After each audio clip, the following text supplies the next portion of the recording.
Le marché des cryptos aujourd'hui encore malmené, par qui? Par le Bitcoin, vous le voyez, un Bitcoin qui retrace, ce sont toutes les cryptos qui ont exactement la même figure. On parle de dominance Bitcoin qui est importante, donc du coup, voilà, pour l'instant ça reprend un petit peu les graphes du Bitcoin, ça retrace.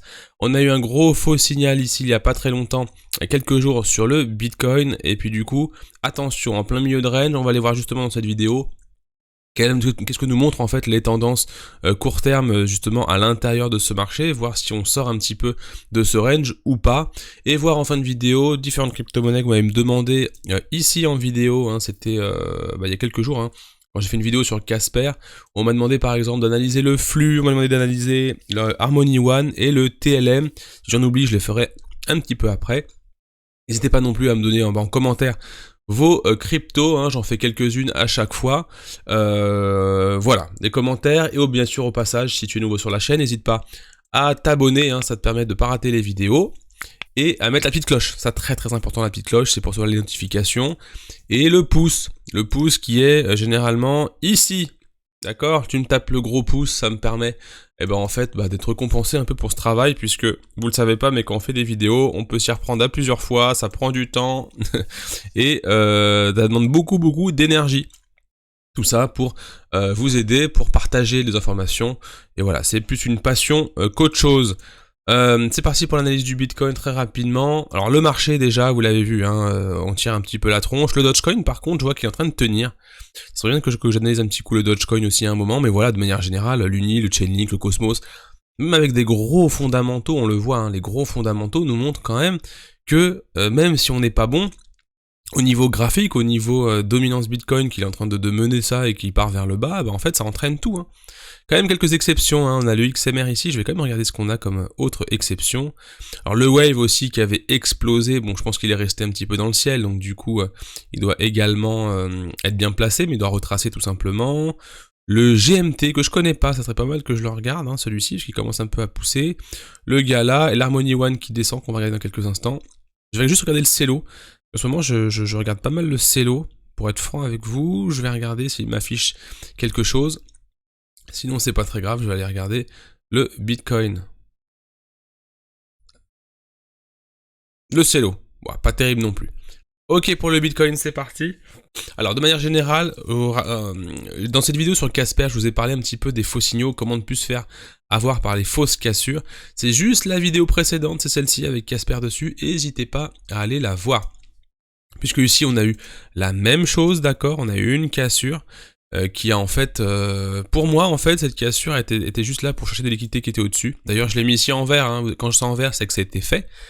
Et du coup, on l'a fait et on est parti retracer. Pourquoi? Parce que j'aimais pas du tout ce manque de force ici, là. D'accord? Donc, j'aurais aimé plutôt voir une cassure à ce niveau-là, pour avoir un retracement derrière et repartir. J'aimais pas trop ce mouvement, même si on a un très très beau W ici. Volume qui était à la baisse, W qui était pas comme je les aime, donc ce genre de gros double creux ascendant comme ça, mais pour l'instant ça tient pas. Rappelle très rapidement les gaps qu'on a en dessous, rappelez-vous, on a un gap qui est en bas ici à moins 38%, c'était à l'époque, maintenant d'être à moins 40%, et qui est au-dessus. Bon, si on va plus bas, moi je suis pas... C'est pas impossible qu'on aille chercher justement ce gap pour après partir une bonne fois pour toutes vers le haut, c'est ce qu'on aimerait également, avec des niveaux vraiment qui invalideraient les positions sur les cryptos. Si on perd ces niveaux ici, par exemple à 28 800 $, je pense que là, ce serait le moment de prendre les poudres d'escampette parce que ça puerait un petit peu. Ok, sur le Bitcoin, voilà, on est toujours en phase d'accumulation ici. D'accord, même si on a cette cassure, c'est pas très grave, si on redescend et que quand on continue à faire ça, qu'on vient choper les liquidités qui sont ici à 32 933 $, ce sera simplement une accumulation, d'accord. Donc phase d'accumulation, c'est tout simple à voir. Quand on est en train de former des tops, vous êtes en période de distribution. Quand vous êtes en structure comme ceci, vous êtes en phase d'accumulation. Donc tout simplement, accumulation, distribution, on a le petit toboggan ici, W, on montre qu'il y a une cassure, donc ça c'est un signal très puissant qui montre que on aimerait faire une reprise bullish. C'est pour ça qu'en fait, je reste bullish même si il y a des niveaux plus bas. C'est pas parce qu'on fait ça que voilà, c'est bon, c'est la fin. Hein. Pas du tout. Au contraire, je préférerais même qu'on fasse ça maintenant. Qu'on vienne exploser tout ça, que tout le monde soit en sang, et qu'on puisse se dire c'est bon, on repart, que faire des trucs comme ça, chercher les gaps plus haut, redescendre dedans. Voilà, il faut sortir de ce range là, ce truc, il faut en sortir parce que c'est plus possible. Parce que tout ce qui se passe dedans, vous pouvez voir toutes les vidéos que vous voulez, ça accumule, ça distribue, et il se passe rien en fait. Donc voilà, tout ça pour dire qu'il se passe pas grand chose, mais que moi j'identifie quand même des niveaux plus bas, que j'aimerais que ça pousse vers le bas, que ici ça peut chauffer fortement pour repartir définitivement. Je sais pas si je peux voir ici mon Fearing Grid, mon indicateur Fearing Grid que j'aime beaucoup. Je vais le mettre en day ici. Ça nous montre, donc ça je l'avais montré dans le club. Hein. D'ailleurs, si tu veux savoir un petit peu plus, si tu veux justement apprendre à apprendre tout ce que je présente, donc j'ai un club avec presque plus de 150 abonnés, même un peu plus. On parle de crypto-monnaies très régulièrement, il y a 2 briefs par semaine, on analyse les crypto-monnaies, et il y a 10 heures de cours de formation hein, sur les bases des crypto-monnaies et de l'analyse chartiste, hein, de comprendre derrière des graphiques, la psychologie des marchés, les indicateurs techniques, etc. etc. Ici, regardez, on était toujours, à l'époque, hein, quand je vous montrais cela, on était ici, et je vous avais dit, bah voilà, quand on est dans des grosses phases de peur comme ceci, donc ça c'est le Fearing Grid en bas, hein. Tout ce qui est en rouge c'est la peur, et en vert, plus ça devient vert, c'est l'euphorie. Et bah il y a des stratégies d'accumulation hein, on accumule quand tout le monde est en train de vendre, tout le monde est en panique. Donc on l'a eu ici, on l'a eu ici, on l'a eu ici, d'accord, sur cette grosse mèche là, une fois la mèche effectuée, on était complètement dans un sentiment très très très négatif sur les marchés des cryptos. Donc accumulation ici, mais en fait on n'en est pas sorti. Donc en fait toute cette zone en fait, c'est une zone d'accumulation. Là on en est sorti un petit peu sur cette phase de hausse ici là. On est sorti, donc tout ça c'est de la peur, c'est de l'accumulation. Ça commence à devenir orange, on va voir ce que ça donne, mais si on commence à avoir du petit vert comme ceci, ça peut donner en fait de la propulsion. Par contre attention, quand on est dans le vert et qu'on y est depuis très longtemps et qu'on y reste, vous êtes conscient qu'il faut faire attention. Mais là on aimerait voir voilà, que le sentiment revienne. C'est normal, on peut pas avoir un marché qui monte si tout le monde est pessimiste, c'est pas possible. Donc il faut un minimum de progression sur le Fearing Grid, quoi. Ok? Donc ça c'est simple à comprendre. Voilà, de manière générale, on est sur quelque chose qui suit son cours, avec des niveaux bas, toujours qu'on n'oublie pas, des liquidités qui sont ici à 32 500 $.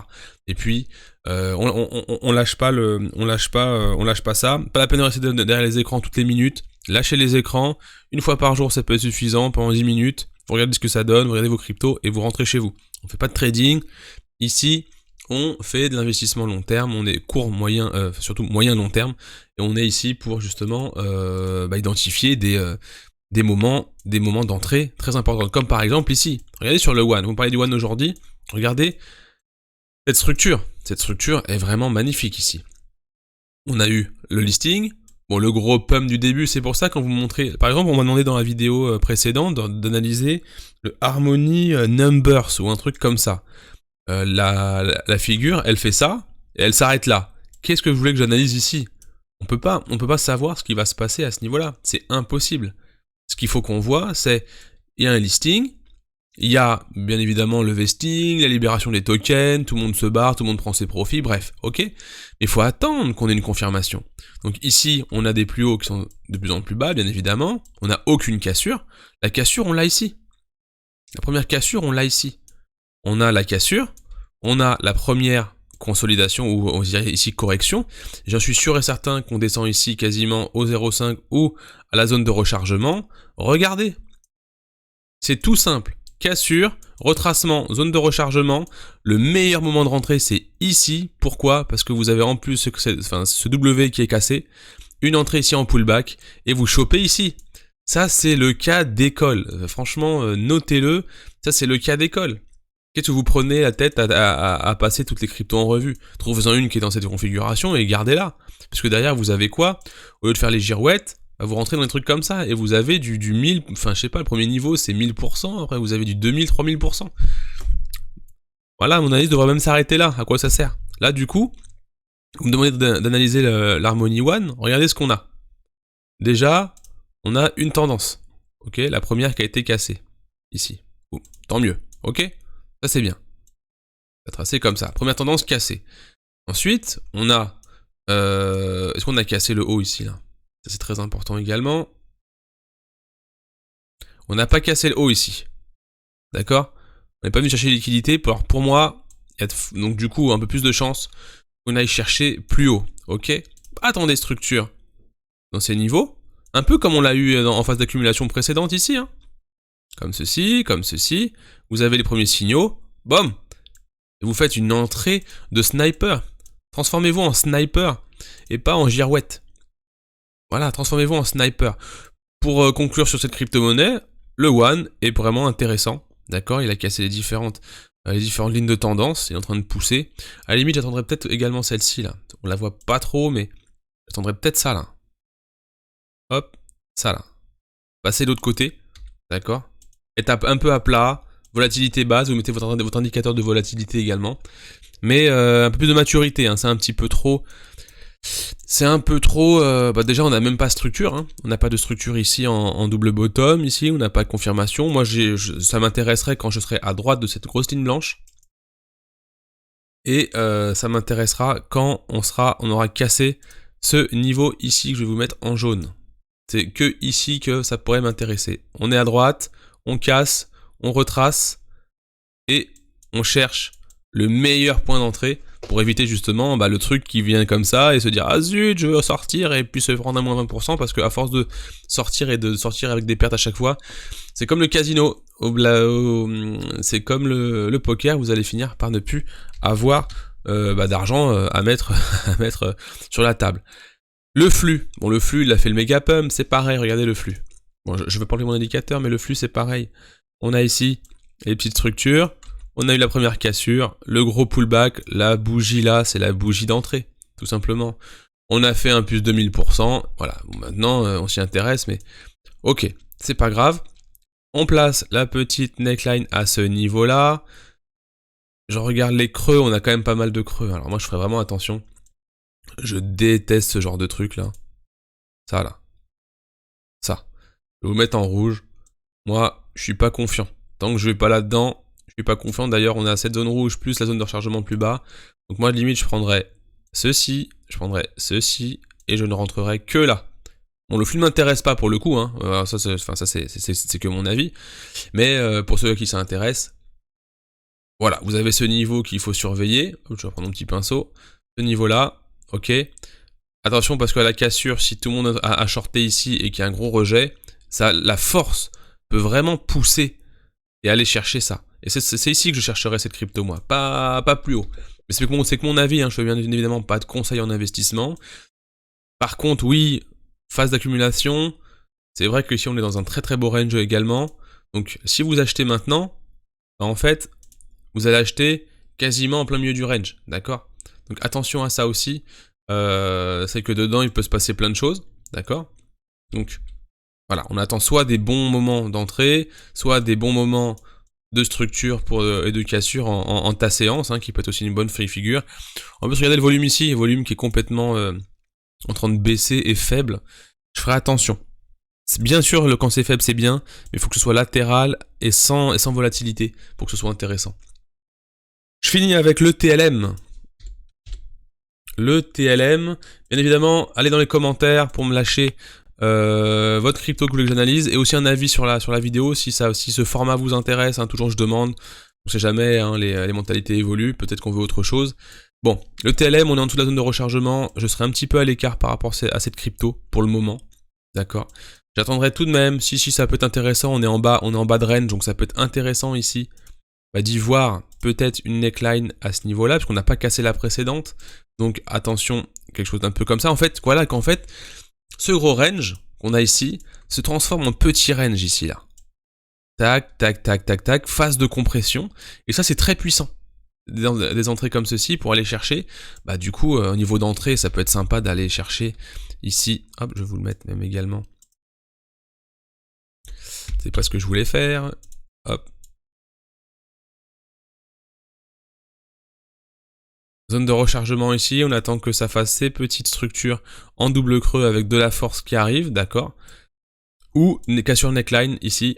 Mais en tout cas ici, vous avez quelque chose à jouer ici entre les 0,14 $ et les 0,09 $, d'accord? Donc c'est vrai qu'on a quand même un sacré pourcentage entre les deux, ok? Mais voilà, il faut bien timer son entrée. Hop, je retire ça, bien timer son entrée. On attend quand même structure, c'est beaucoup trop jeune, mais je pense qu'il y a beaucoup de gens qui sont complètement bloqués ici, complètement bloqués là. Je pense que si ça reprend un petit peu, ça peut pousser. En fait, les gens quand on va arriver là, on va se dire, ah bah c'est cool, on est arrivé à mon niveau, bon bah je reste en place, on sait jamais, ça peut chercher plus haut, etc. Donc en fait, je pense que les gens ne sortiront pas à ce moment-là, à part les gens qui sont vraiment très coincés dans les mèches ici. Mais ceux qui sont dedans, je pense qu'en fait, si on reprend leur prix, je pense qu'ils se diront, bah attendez, je suis pas très loin d'une grosse cassure de range, bah je bouge pas. C'est plutôt de la psychologie, il faut aussi se mettre à la place des vendeurs qui sont coincés, qui ont acheté quelque chose de trop cher. Qu'est-ce que vous ferez à leur place? Est-ce que vous vendez quand on arrive là? Ou vous dites, bah non, en fait le TLM, j'y crois pour du très long terme, et je veux chercher un 10 $ là-dessus et faire un 1000%. Voilà. Bon, j'espère que ça t'a plu. N'hésite pas à me dire en commentaire ce que t'en penses. Le gros pouce parce que ça pourrait m'aider à faire monter la vidéo. Je te dis à très bientôt. Sois prudent avec ton capital. C'est pas de conseils que je te donne, juste des recommandations. J'espère que ça t'a plu. Gros pouce et à bientôt. Ciao.